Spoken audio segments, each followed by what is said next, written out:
Hello and I welcome you to Vigyan recharge. America में 14 मई 1948 में Rand corporation की स्थापना हुई। इस संस्था में अमेरिका में मौजूद सबसे खुराफाती दिमागों को एक जगह पर इकट्ठा किया गया, जिनका बस एक ही काम था कि अमेरिका को सुपर पावर बनाने के लिए जो कुछ भी करना पड़े वो करो। अब जब अमेरिका ये संस्था बना रहा था, ठीक उसी समय सोवियत यूनियन में न्यूक्लियर टेस्ट की तैयारी चल रही थी। 29 अगस्त 1949 को सोवियत यूनियन ने न्यूक्लियर टेस्ट करके दुनिया भर के देशों को ये बता दिया था कि भैया हम भी अब न्यूक्लियर बॉम्ब वाले हो गए हैं। अब जैसे ही सोवियत यूनियन ने न्यूक्लियर टेस्ट किया, रैंड कॉरपोरेशन में हाहाकार मच गया। उन्होंने एक रिपोर्ट पब्लिश करी जिसकी ओरिजिनल कॉपी तो अवेलेबल नहीं है, लेकिन 1980 की एक रिपोर्ट का डॉक्यूमेंट मेरे हाथ लग गया है, जिसे मैं आपसे शेयर कर दूंगा। उस रिपोर्ट में साफ साफ लिखा है कि अमेरिका को हर हालत में सोवियत यूनियन से मिलने वाली चुनौती के लिए तैयारी करनी ही पड़ेगी। अब जोसेफ स्टालिन तो 5 मार्च 1953 में निकल लिए, लेकिन 4 अक्टूबर 1957 को सोवियत यूनियन ने स्पुतनिक 1 को उड़ाकर जब अमेरिका के ऊपर से गुजारा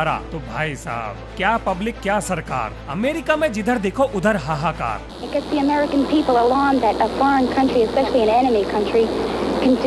मतलब जिस टाइम अमेरिका के कान पर स्पुतनिक 1 भिनभिना रहा था, उसी समय रैंड कॉरपोरेशन राष्ट्रपति आइजनहावर को डार्पा की स्थापना करने के लिए कहती है। वैसे इसका नाम आरपा था पहले, जिसमें बाद में डी जोड़ दिया गया और इसका पूरा नाम बना defence advance research projects agency. अब इस एजेंसी का एक ही मकसद था, हर उस टेक्नोलॉजी को तलाशना जो अमेरिका को सुपर पावर बनाए रखने में मदद कर सके। अब 1959 में रैंड कॉरपोरेशन में एंट्री होती है पॉल बैरन की। अब भाई साहब, इन्होंने आते ही अमेरिका में एक नया फियर यानी कि डर अनलॉक कर दिया। इन्होंने आते ही इस बात के ढोल बजा दिए कि भैया किसी देश में बैठे सनकी ने मिसाइल पर न्यूक्लियर बॉम्ब टांग कर अमेरिका की तरफ उसका मुंह घुमाकर अगर बटन दबा दिया तो हमारा सारा कम्युनिकेशन ठप पड़ जाएगा। और भैया अगर कम्युनिकेशन बंद हो गया तो ना हम हमला कर पाएंगे और ना ही हमले से बचाव। अब इन्होंने ये जो हल्ला काट दिया था, इसके पीछे जो कारण है वो भी जान लो। देखो, उस जमाने में बात करने के लिए टेलीफोन का इस्तेमाल किया जाता था, जिसमें कॉल करने वाला पहले सेंट्रल ऑफिस में कॉल करके किस जगह पर किससे बात करनी है उसके बारे में बताता था। और भैया उसके बाद सेंट्रल ऑफिस वाले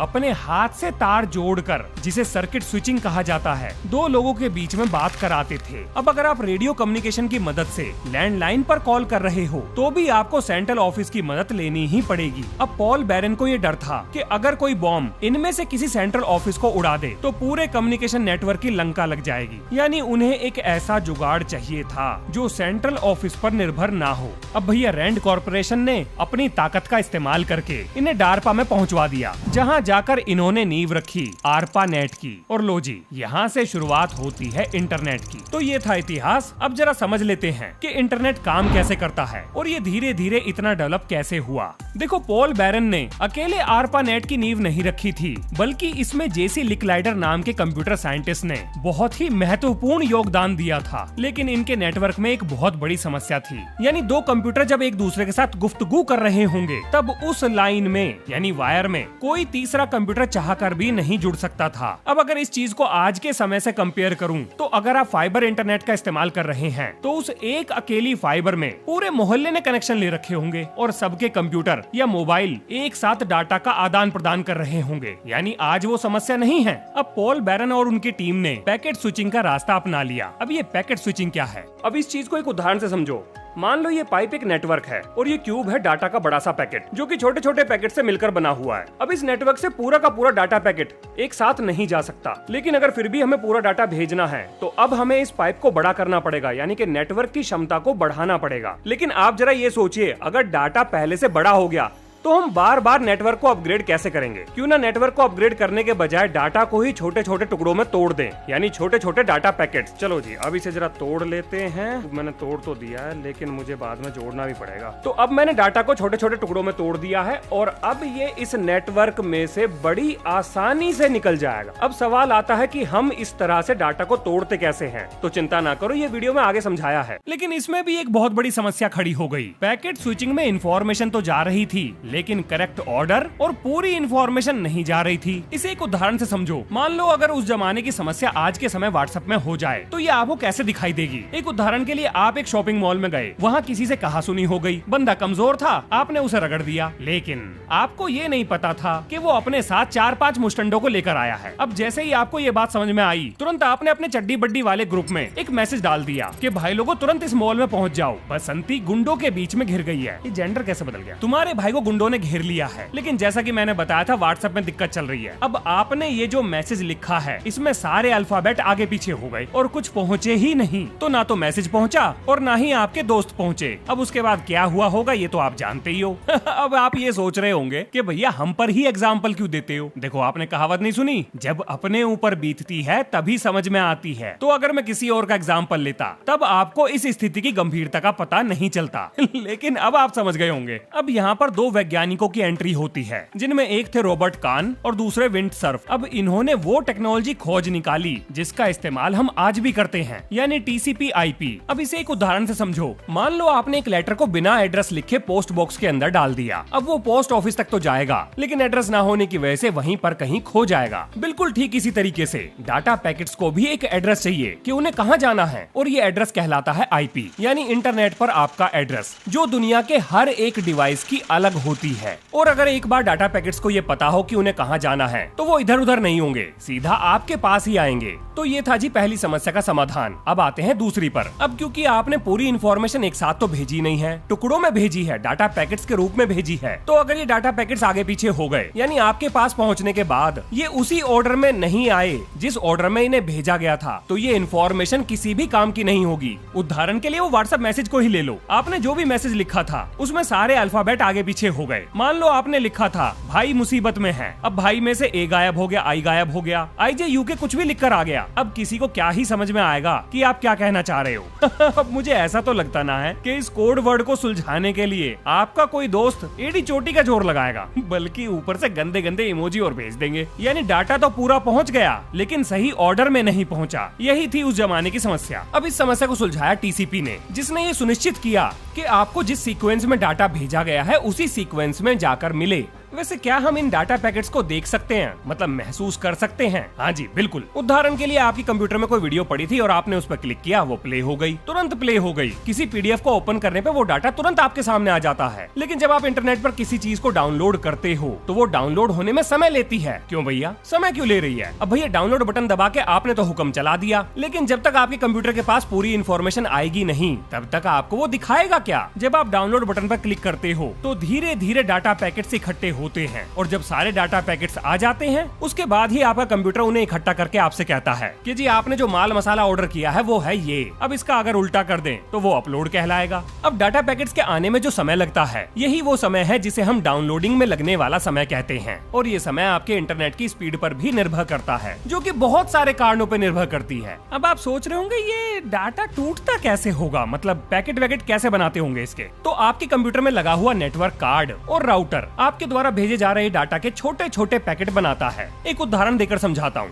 मान लो आपको इसरो के हेडक्वार्टर जाना है, तो जाहिर सी बात है आप अपनी वहाँ पर एंट्री करोगे, गले में विजिटर का आई कार्ड लगाओगे और अंदर चले जाओगे। तो ये जो आपका आइडेंटिटी कार्ड है, कंप्यूटर की भाषा में यही है आपका नेटवर्क इंटरफेस कार्ड। बिना इस ID कार्ड के आप इसरो के हेडक्वार्टर में नहीं जा सकते, और अगर कोशिश करोगे तो धर लिए जाओगे। अब इसी तरीके से आपका डाटा बिना नेटवर्क इंटरफेस कार्ड के इंटरनेट से कम्युनिकेट नहीं कर पाएगा, बातचीत नहीं कर पाएगा। अब उसके बाद आते हैं राउटर पर। तो जब आप इसरो के संस्थान में चले जाओगे तो रिसेप्शन पे जाओगे, वहाँ पर बताओगे कि आपको कहाँ पर जाना है, तो आगे की जानकारी आपको रिसेप्शन से मिल जाएगी। ठीक इसी तरीके से राउटर इन डाटा पैकेट्स को और छोटे छोटे टुकड़ों में तोड़कर इन्हें कहाँ पर जाना है, इन पर इनका नाम पता लिखकर इन्हें नेटवर्क में छोड़ देता है, और उसके बाद जाते हैं ये स्विच में जो इन्हें आगे का रास्ता बताता है। और अब ये डाटा पैकेट जहाँ पर आपने भेजे हैं, जैसे कि अगर फेसबुक के सर्वर पर भेजे हैं, तो ये वहाँ पर जाकर इकट्ठा होकर इन्फॉर्मेशन का रूप ले लेंगे। अब सुनो जी अगली समस्या। अब यहाँ तक इन्फॉर्मेशन भेजना तो आसान था, लेकिन अगर आपको किसी से इन्फॉर्मेशन मंगानी है, मतलब किसी दूसरे कंप्यूटर में कोई फाइल रखी है और आपको वो फाइल चाहिए, तो आज के समय तो आप हुक्म चला देते हो कि YouTube ये वीडियो चला, Spotify ये गाना चला। लेकिन उस जमाने में ये सब नहीं था। अगर तब आप अपने कंप्यूटर से किसी फाइल को मंगाते तो वो ये कहता, भैया कैसे लाऊं, मुझे क्या पता कि ये फाइल कहाँ पर रखी है। अब अगर आप ध्यान दो तो आपने कभी सोचा ही नहीं होगा कि आपके कंप्यूटर को ये बात कैसे पता कि जिस वीडियो के थंबनेल पर आपने क्लिक किया है कि आखिर इस डाटा की एक्चुअल लोकेशन क्या है, मतलब ये कहां से आपके पास आ रहा है। तो भैया इस काम को करने के लिए उस जमाने में ICANN की स्थापना हुई, बोले तो internet corporation of assigned names and numbers. अब भाई साहब ये क्या काम करते हैं? तो भैया ये है इंटरनेट की दुनिया के चौकीदार। मतलब अगर रिलेट करना हो तो अगर आपने लोकी सीरीज देखी है तो उसमें वो TVA वाले हैं ना, टाइम वेरिएंट अथॉरिटी, कुछ वैसा ही समझ लो। अब TVA वालों के पास हर टाइमलाइन में कलेशकारियों का डाटा था, मतलब ऐसे लोग तो हर टाइमलाइन में जो कलेश ही करते हैं। तो देखो भैया, इंटरनेट पे हर इंफॉर्मेशन का एक एड्रेस है कि वो इंफॉर्मेशन कहां पर स्टोर करके रखी गई है। बस यही वो संस्था है जिसके पास उनके नाम पते रजिस्टर होते हैं। ये आज भी काम करती है और ये किसी एक देश की नहीं है, बल्कि अगर मैं गलत नहीं हूँ तो 184 देशों ने मिलकर इस संस्था को चला रखा है। इंटरनेट तो सभी इस्तेमाल कर रहे हैं, तो इस संस्था को चलाने के लिए सभी लोग पैसा देते हैं। अब आप सोच रहे हो क्या हमारा भारत भी इसमें पैसा देता है? हाँ जी, बिल्कुल देता है। अब देखो, उस जमाने में एक और नई समस्या सामने आ गई, और समस्या ये थी कि किसी भी वेबसाइट को खोलने के लिए आपको उसका IP एड्रेस याद करना पड़ता था। तब उनके नाम नहीं थे जैसे आजकल google.com, youtube.com। तब ये चक्कर नहीं था। तब आपको अपने एड्रेस बार में नंबर डालने पड़ते थे, और आज भी नंबर्स की मदद से आप गूगल को एक्सेस कर सकते हैं। अगर आप गूगल का IP टाइप करें तो गूगल खुल जाएगा। अब भैया दुनिया भर के IP याद कौन करे, कैसे याद करे? तो इस समस्या को सुलझाया पॉल मैकापेट्रिस ने। इन्होंने शुरुआत करी DNS की, यानी डोमेन नेम सिस्टम। तब जाकर IP एड्रेस हटे और हर वेबसाइट को अपना एक नाम मिला, यानी गूगल का IP टाइप करने के बजाय अब अगर हम सीधा गूगल भी टाइप करें google.com तो सर्च इंजन खुल जाएगा। अब आगे चलते हैं। अब इसके बाद आती है अगली समस्या। मान लो आपको इंटरनेट से कोई इन्फॉर्मेशन चाहिए, लेकिन आपको ये नहीं पता कि वो किस वेबसाइट पर अवेलेबल है। तो आज के जमाने में आप गूगल बाबा के पास जाओगे, अपना सवाल लिखोगे, और अब ये बाबा का काम है कि वो जानकारी इंटरनेट पर कहां पर है ये आपको बताना, यानी कि लिंक प्रोवाइड करना, जिस पर जब आप क्लिक करोगे तो वेबसाइट खुलकर आ जाएगी। लेकिन उस जमाने में ऐसा नहीं था। अगर आपको वेबसाइट का IP एड्रेस या नाम नहीं पता कि वो जानकारी कहां पर है, तो आप उसे इंटरनेट पर नहीं ढूंढ सकते थे। अब इस समस्या को सुलझाया टिम बर्नर्स-ली ने, जिन्होंने दुनिया का पहला वेब ब्राउजर बनाया जिसका नाम था वर्ल्ड वाइड वेब ऐप। इसके अलावा इन्होंने HTML, HTTP और URL की भी शुरुआत करी। अब इसका फायदा ये हुआ कि इंटरनेट पर अवेलेबल जो वेब पेज हैं, उन्हें एक दूसरे से जोड़ा जा सकता था। उदाहरण के लिए, जब आप किसी वेब पेज पर जाते हो जैसे विकिपीडिया, तो यहाँ पर आपको ब्लू रंग के टेक्स्ट दिखाई देते होंगे, जिस पर जब आप क्लिक करते हो तो ये आपको दूसरे वेब पेज पर ले जाता है। अब ये जो दो वेब पेजेस के बीच में कनेक्शन बना है, ये इसी HTTP की वजह से बना है, यानी हाइपर टेक्स्ट ट्रांसफर प्रोटोकॉल। और लास्ट है URL, यानी किसी वेबसाइट पे अगर 10,000 पेज हैं, तो हर 10,000 पेज का अपना खुद का एड्रेस होगा, जिसे आप डायरेक्ट URL टाइप करके सीधा विजिट कर सकते हो। अब इससे फायदा ये हुआ, मान लो आप किसी वेब पेज पर गए जहाँ पर कोई जानकारी लिखी थी, लेकिन वो जानकारी किसी दूसरी जानकारी से जुड़ी हुई थी। अब आपको ये नहीं पता कि वो दूसरी जानकारी कहाँ पर है, तो कोई चिंता की बात नहीं। टिम बर्नर्स-ली ने ये समस्या सुलझा दी थी, क्योंकि उन्होंने वेब पेज को वेब पेज से लिंक कर दिया था। अब आपको इन्फॉर्मेशन ढूंढने की जरूरत नहीं थी, बस सीधा क्लिक करो और जुड़ी हुई जानकारी प्राप्त कर लो। अब देखिए, टिम ये चाहते थे कि उनके द्वारा खोजी गई टेक्नोलॉजी को इस्तेमाल करने के लिए किसी को भी अपनी जेब ढीली करने की जरूरत ना पड़े, क्योंकि अगर ऐसा वो ना करते तो भाई साहब सरकार तो हर देश की निकम्मी होती है। अमेरिकी सरकार टिम बाबू से कहती कि भैया इस टेक्नोलॉजी को हमें दे दो, लेकिन टिम बाबू ने ऐसा नहीं किया। उन्होंने कह दिया ये तो भैया ओपन सोर्स रहेगा। तो भैया ये पहुंच गए MIT और इन्होंने स्थापना करी वर्ल्ड वाइड वेब कंसोर्टियम की, और इन्हीं की वजह से इंटरनेट आज सबके लिए फ्री है। फ्री से मेरा मतलब ये है कि आप कनेक्टिविटी के तो पैसे देते हो, लेकिन गूगल इस्तेमाल करने के या अपनी फेवरेट वेबसाइट को विजिट करने के या इंटरनेट से जानकारी जुटाने के, इन सब के पैसे नहीं देते। क्योंकि अगर ये भाई साहब नहीं होते तो शायद हो सकता था कि आज हमें इन सब चीजों के लिए भी पैसे देने पड़ते। गूगल हमसे ये कहता बेटा दिन के 3 ही फ्री सर्च मिलेंगे, उसके बाद अगर कुछ ढूंढना है तो पैसे खर्च करो। टिम ने दूसरा ये काम किया कि इंटरनेट को कोई भी एक संस्था कंट्रोल ना करे, यानी कि ये डिसेंट्रलाइज्ड हो। अगर मान लो कोई एक संस्था इसे कंट्रोल करती और कोई सनकी उसमें आके बैठ जाता, तो उसका क्या भरोसा, वो तो पूरी दुनिया का इंटरनेट उड़ा देता। इस चीज से बचने के लिए इंटरनेट को डिसेंट्रलाइज कर दिया गया। वैसे इसके पीछे एक दूसरा मकसद भी था। अमेरिकी सरकार ये चाहती थी कि दुनिया इंटरनेट का इस्तेमाल करे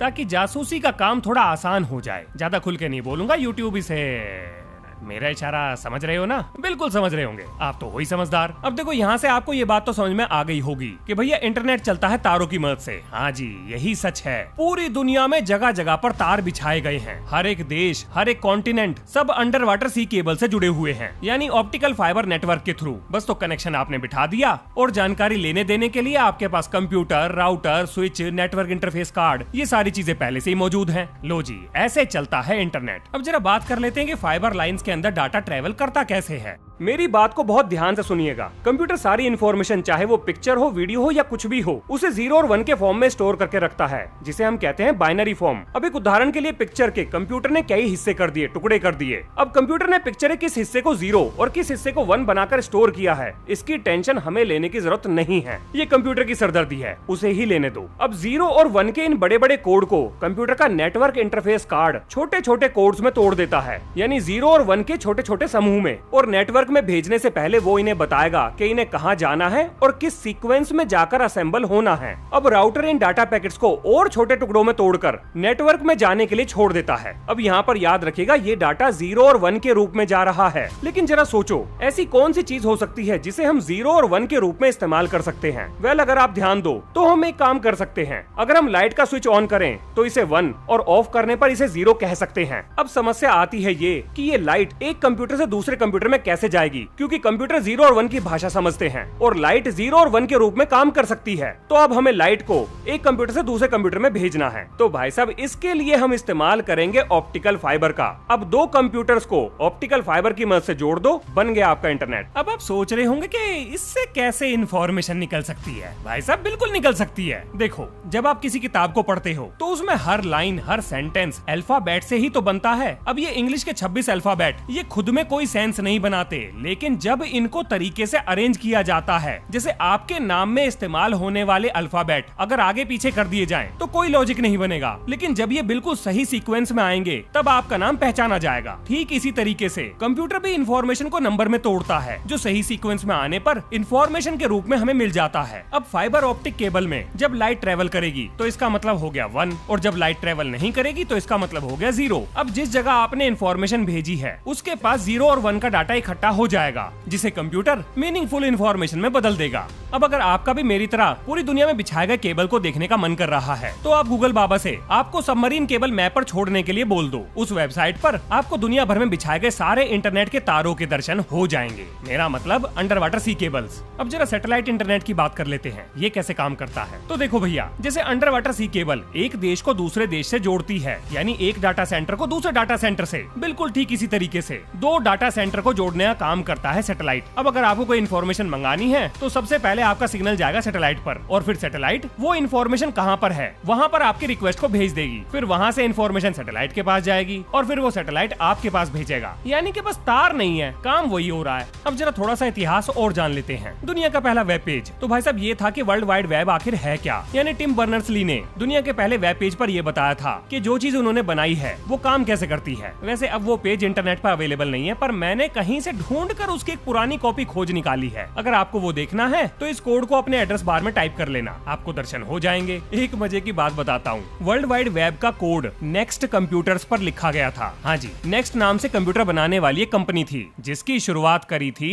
स्टीव जॉब्स ने। लेकिन स्टीव जॉब्स तो शायद एप्पल वाले हैं। हाँ, है तो वही। दरअसल स्टीव जॉब्स को एप्पल कंपनी ने बाहर निकाल दिया, मतलब जिसने कंपनी खड़ी करी उसी को बाहर फेंक दिया। तब स्टीव जॉब्स ने नेक्स्ट कंप्यूटर्स की शुरुआत करी और ये वर्ल्ड वाइड वेब का कोड उसी कंप्यूटर पर लिखा गया था। और चिंता ना करो, बाद में स्टीव जॉब्स की वापस एप्पल कंपनी में एंट्री हो गई थी। ये है इंटरनेट पर अपलोड करी गई पहली तस्वीर, नोकिया N9000। ये है दुनिया का पहला फोन जिसमें इंटरनेट की सुविधा थी। दुनिया का पहला इंटरनेट सेलिब्रिटी तो भाई साहब ये थे टर्की के महिर। इन्होंने iKissYou नाम से एक वेबसाइट बनाई और उस पर अपनी फोटो और उल्टी सीधी इंग्लिश छापना शुरू कर दिया। बस पता नहीं भाई साहब फेमस हो गए। और ये जनाब गिनीज वर्ल्ड रिकॉर्ड धारी हैं उस जमाने में हाईएस्ट पेज विजिट के लिए। ये है यूट्यूब पर अपलोड की गई दुनिया की पहली वीडियो और ये है दुनिया का पहला मेम। हाँ जी, स्माइली फेस। अब जरा कुछ आपके सवाल जवाब ले लेते हैं जो आपने कम्युनिटी पोस्ट के कमेंट सेक्शन में पूछे हैं। एक भाई साहब ने चाइना और नॉर्थ कोरिया में किस तरह से इंटरनेट इस्तेमाल किया जाता है उसके बारे में पूछा है। तो देखो भैया, चाइना और नॉर्थ कोरिया में इंटरनेट पूरी तरह से फ्री नहीं है। अगर आप गूगल पर ग्रेट चाइना फायरवॉल सर्च करेंगे तो आपको पता लग जाएगा कि चाइना में हर चीज को सेंसर किया जाता है, यानी कि उनके लोगों को बाहर से क्या जानकारी मिलेगी इसको कंट्रोल करने का काम चाइना की सरकार करती है। और नॉर्थ कोरिया में तो वैसे भी लोगों के पास इंटरनेट की सुविधा ज्यादा है ही नहीं। और नॉर्थ कोरिया में माइक्रोसॉफ्ट की विंडो पिंडो इस्तेमाल नहीं होती,